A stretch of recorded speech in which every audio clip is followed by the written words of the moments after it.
Hey guys, welcome back to my channel. ఈరోజు నేను మీకోసం ఒక మంచి రెసిపీని అయితే చూపించబోతున్నాను. ఇది చాలా ఈజీగా అయిపోతుంది అండ్ చాలా టేస్టీగా కూడా ఉంటుంది. ఓకే, ఫస్ట్ అయితే దీనికోసం కొత్తిమీరని తీసుకొని, కొత్తిమీర ఒక కట్ అంతా తీసుకోండి. నెక్స్ట్ ఒక 5 పచ్చిమిర్చి తీసుకొని అందులో ఒక స్పూన్ జీలకర్ర వేసుకొని అది మిక్సీ చేసుకొని పక్కకి ఉంచుకోండి.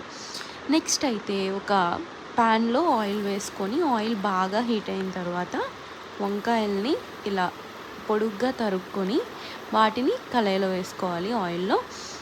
అవి ఫుల్గా మగ్గిపోవాలన్నమాట. వంకాయలన్నీ ఫుల్ మెత్తగా అయిపోవాలి. దీనిలో కొంచెం సాల్ట్ కూడా వేసుకోండి. సాల్ట్ వేసుకొని మూత పెట్టేసి బాగా ఉడకనివ్వండి.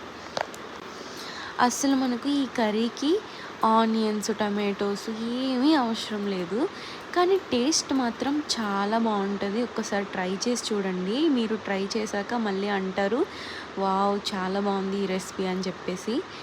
టేస్ట్ అంత అద్భుతంగా ఉంటుంది కాబట్టి. సో చూస్తున్నారు కదా, వంకాయలన్నీ ఇలా మంచిగా మగ్గిపోవాలి.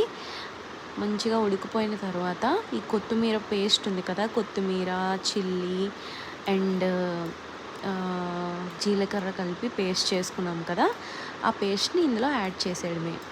ఇది మళ్ళీ ఫుల్గా మంచిగా ఉడకాలన్నమాట. అది అంతా మసాలా అంతా దానికి పట్టే, ఆ కొత్తిమీర పేస్ట్ అంతా పట్టే విధంగా అయిపోయింది. ఇంకా చూస్తున్నారు కదా, ఇలా వస్తే సరిపోతుంది. టేస్ట్ అయితే అదిరిపోతుంది. ఒకసారి ట్రై చేసి చూడండి. Okay, bye bye.